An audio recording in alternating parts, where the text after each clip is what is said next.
Good evening student. तो आज हम लोग क्लास 12 के अल्टरनेटिंग करंट यानी कि प्रत्यावर्ती धारा का चैप्टर का एक क्वेश्चन देखेंगे जो कि बोर्ड एग्जाम में बहुत ज़्यादा पूछा जाता है। इस तरह के बहुत सारे क्वेश्चंस कई बार बोर्ड एग्जाम्स में आते हैं। तो मैं क्वेश्चंस देखता हूँ। हमारा प्रश्न है आज का, एक 50 वाट और 100 वोल्ट लैंप को 200 वोल्ट और 50 हर्ट्ज विद्युत मेन से जोड़ा गया है। लैंप को जलाने के लिए इसके श्रेणी क्रम में जोड़े गए संधारित्र की धारिता ज्ञात कीजिए। यानी कि एक लैंप है, उसकी डिटेलिंग हमें दी गई है, उसे फिर विद्युत मेन से जोड़ दिया गया है और अब हम अगर उस लैंप को जलाना चाहते हैं तो हमें उसके श्रेणी क्रम में जो भी हम संधारित्र यानी कैपेसिटर ऐड करेंगे उस कैपेसिटर यानी संधारित्र का कैपेसिटेंस क्या होगा ये हमें फाइंड आउट करना है। तो अगर इस प्रश्न को मैं एक बार आपके सामने इंग्लिश में दोहरा दूं, अ 50 watt and 100 volt lamp is connected with 200 volt and 50 hertz विद्युत mains. For lighting the lamp, find out the necessary capacitance of capacitor. यानी कि जो भी हम संधारित्र ऐड करेंगे, जो कैपेसिटेंस ऐड करेंगे उसकी कैपेसिटेंस क्या होगी ये हमें फाइंड आउट करना है। तो सबसे पहले हम नोट डाउन कर लेंगे कि हमें क्या क्या चीजें गिवन है। तो देखते हैं क्या गिवन है। 50 वाट यानी कि इस लैंप की पावर गिवन है, इसे मैं नोट कर लेता हूं। P इक्वल टू गिवन है 50 वाट। आफ्टर दैट 100 वोल्ट यानी कि वोल्टेज गिवन है V equal to 100 volt given है। After that 200 volt which is the potential of electric mains, so we will write it as Vrms equal to 200 volt and 50 hertz.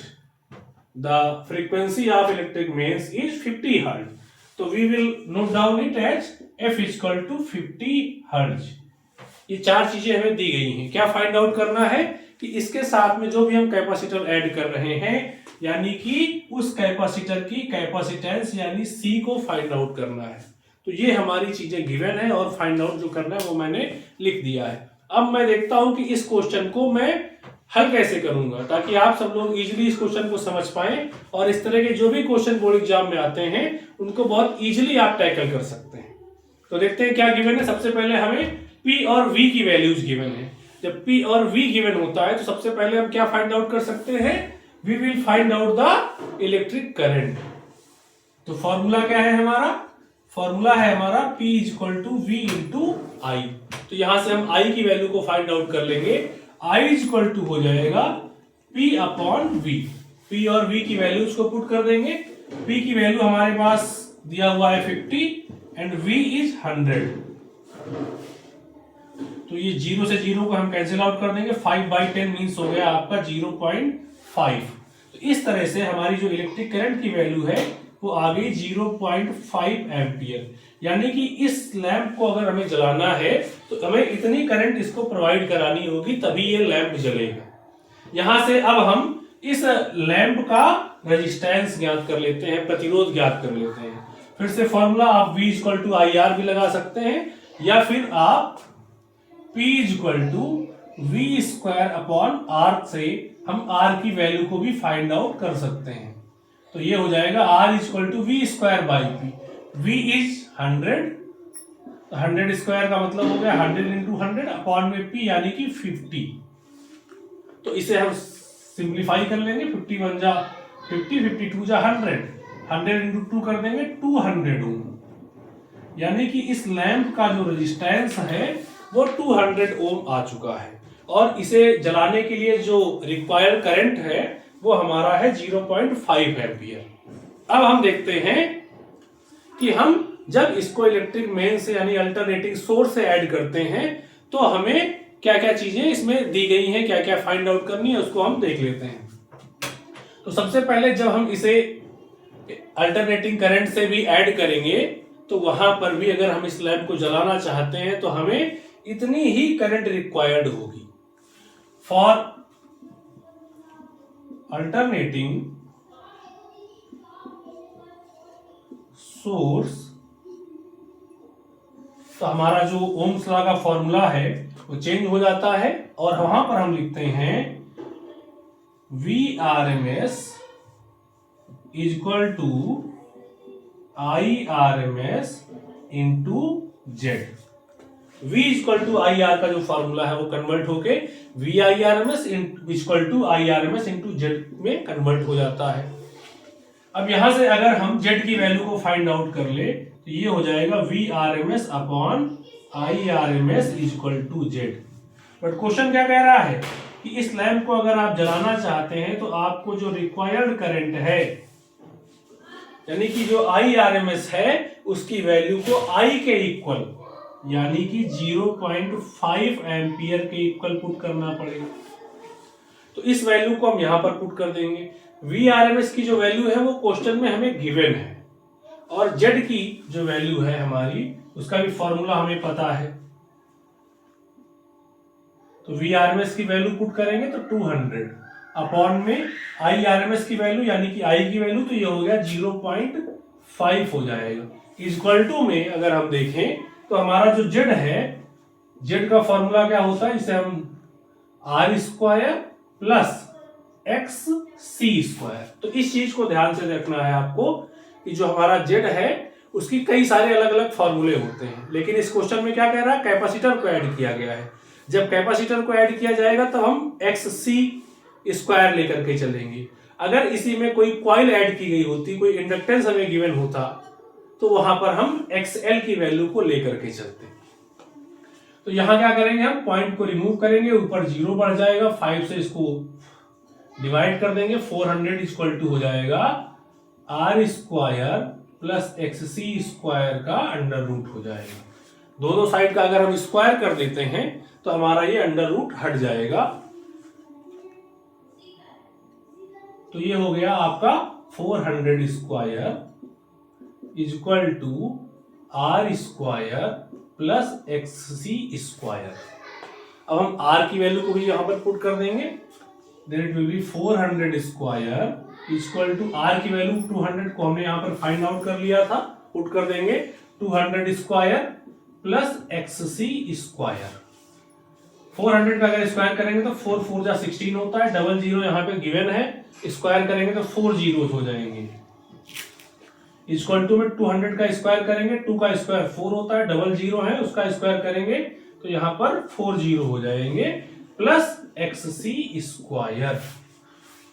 ये 40,000 को इधर ले आएंगे, minus हो जाएगा, तो 1640 माइनस 4 के बाद आपके 4 जीरोज हैं, इक्वल टू में XC स्क्वायर माइनस कर देंगे तो ये हो जाएगा 120,000 इक्वल टू XC स्क्वायर। इसे अगर हम चाहें तो थोड़ा सा चेंज करके भी लिख सकते हैं, इसे हम लिख सकते हैं 12 into 10 to the power 4 equal to XC square. अब XC की वैल्यू क्या होती है हमें पता है, but XC equal to 1 by omega C, इस वैल्यू को हम यहां पर पुट कर देंगे तो ये हो जाएगा 12 into 10 to the power 4 equal to 1 by omega C to the whole square.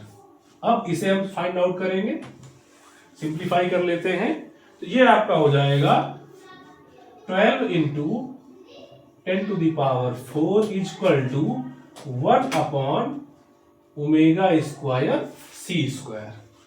हमें C स्क्वायर की वैल्यू को फाइंड आउट करना है, यानी C की वैल्यू को फाइंड आउट करना है, तो हम C को इधर ट्रांसफर कर देंगे और इस वाली वैल्यूज को इस तरफ ट्रांसफर कर देंगे, तो it will be C square equal to 1 upon 12 into 10 to the power 4 into omega square. But omega equal to कितना होता है 2 पाई f, यहां पर हम फ्रीक्वेंसी को ऐड करेंगे, तो C square equal to 1 by 12 into 10 to the power 4 into 2 pi f to the whole square.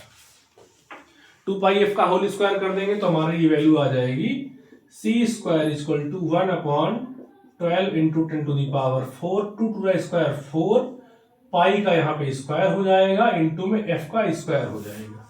सभी की वैल्यूज को पुट करेंगे, 1 बाई 12 4 जा आपका 48 हो जाएगा, इंटू में 10 टू द पावर 4, इंटू में पाई की वैल्यू को पुट करेंगे 22/7 इंटू 22/7 क्योंकि पाई स्क्वायर है, इंटू में f स्क्वायर, f की वैल्यू क्वेश्चन में 50 गिवन है तो 50 इंटू 50 हो जाएगा।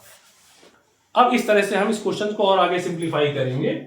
सी square equal to 1/48 into 22 into 22 करेंगे तो 484 होता है। 5 इंटू 5 करेंगे 25 होता है। अपॉन में ये 7 7 जा 49 होता है। अगर हम 10 की पावर्स को देखें तो यहाँ पे 10 की पावर 4 है, एक जीरो यहाँ पर है, एक जीरो यहाँ पर है, यानी 100। तो 10 की पावर 2 हमें यहाँ से मिलेगा, 4 यहाँ से मिलेगा, तो 10 की पावर 6 हो जाएगा। तो इनटू में 10 की पावर 6 हो गया। 49 जो है वो हमारा आ जाएगा न्यूमरेटर में, सबसे ऊपर पहुंच जाएगा। That will be C square equal to 49 upon, अब इन सारी वैल्यूज को हम मल्टीप्लाई कर लेंगे। 48 इंटू 484 इंटू 25। जब आप इन सभी को मल्टीप्लाई करेंगे तो ये वैल्यूज हमारे पास आएंगी 580800। आप इसको इजीली मल्टीप्लाई कर सकते हैं। 580800 आ जाएगा, इंटू में 10 टू द पावर 6 हमारा आ जाएगा। अब इस 00 को भी हम यहां से 10 की पावर में ऐड कर सकते हैं। तो ये हमारा हो जाएगा सी स्क्वायर इक्वल टू 49 अपॉन 580800 को हम वहां ऐड कर देंगे तो 10 टू द पावर 8 हो जाएगा। अब अभी हमारा सी स्क्वायर है, अब सी स्क्वायर को रिमूव करके स्क्वायर रूट लेंगे तो हमारा सी हो जाएगा। और सी का मतलब है कि 49 का स्क्वायर रूट आ जाएगा 7। और जब आप 5808 का अगर आप स्क्वायर रूट लेते हैं तो ये वैल्यू अप्रोक्सीमेट आती है 76.21।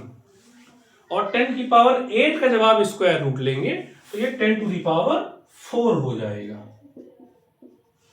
अब अगर हम 7 में 76.21 से डिवाइड करते हैं तो अप्रोक्सीमेट ये जो वैल्यू है वो 0.092 ये आ जाएगा। 10 की पावर 4 को ऊपर ले जाएंगे तो 10 टू द पावर -4 हो जाएगा। पॉइंट को हम अगर 2 डिजिट उधर खिसकाते हैं, इसका मतलब 100 से मल्टीप्लाई करना पड़ेगा, 100 से डिवाइड कर देंगे। जब 100 से मल्टीप्लाई करेंगे तो हो जाएगा 9.2, 100 से डिवाइड करेंगे वो पावर न्यूमरेटर में जाके 10 की पावर -6 हो जाएंगे।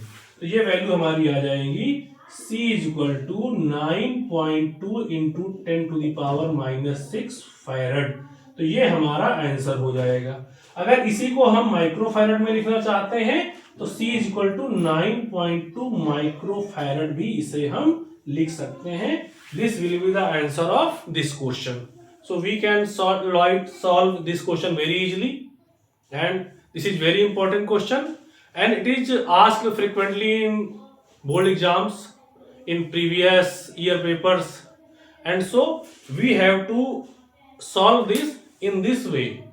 Okay, I hope you guys enjoyed very well, and you will also learn something very new concepts, new topics, and how to solve all these questions of alternating currents and any questions of any chapter of class 12, class 11th standard physics, or you can also ask any question of graduation level. I have already told you my mobile number on which you can send your queries, and we will try to solve out this easily as soon as possible.